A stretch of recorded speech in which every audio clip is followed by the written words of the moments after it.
Moabite and Ruthie. Moabite was a godly and righteous man who had always done the will of God, until he made a rash decision that changed everything. Desperate to provide for his family, he stole money from his company's funds. According to company policy, his actions warranted immediate termination and imprisonment.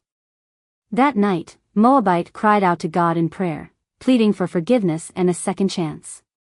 The next morning, when he arrived at work, he was called into a meeting with his boss. To his surprise, the CEO looked at him and said, "Moabite, I'm giving you a second chance to make things right. You will need to repay the money in small installments from your paycheck, and you will be responsible for training all new hires." With tears in his eyes, Moabite thanked his boss and eagerly signed the contract. 3 months later, one of Moabite's co-workers, Ruthie, was caught committing a far greater offense, embezzling company funds, leaking confidential information to competitors, and even threatening to kill the CEO if she was fired. Furious, the CEO immediately called the police and demanded that she receive the maximum prison sentence. However, the company's COO was unsettled by this decision and asked, "Haven't we found ways to handle such matters internally before? Couldn't we consider another approach?" After some thought, the CEO agreed to let the employees vote on Ruthie's fate. A private ballot was set up, and at the end of the week, the votes were counted.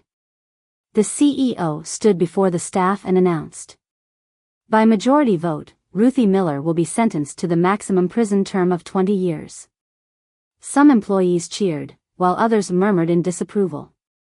Later that day, Moabite was sitting at his desk when his coworker Mitch approached him, looking troubled. "It's really messed up what happened to Ruthie," Mitch said.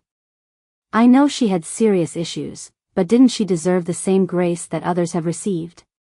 Moabite scoffed. "Come on, Mitch. You're too soft-hearted. Ruthie got exactly what she deserved." Mitch shook his head in disbelief. "Moabite, she made mistakes, just like you did. Shouldn't she be given the same mercy you were given?" "Mitch, what I did was completely different. I didn't threaten the CEO, embezzle large sums, or leak company secrets," Moabite argued. Mitch sighed. "Just because your mistake was smaller doesn't make it any less of a problem. The point is, you received grace when you didn't deserve it.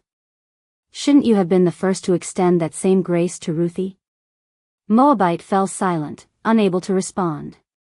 Mitch, shaking his head in disappointment, walked away. Bible verse. "Shouldn't you also have had compassion on your fellow servant, just as I had pity on you?" Matthew 18 verse 33.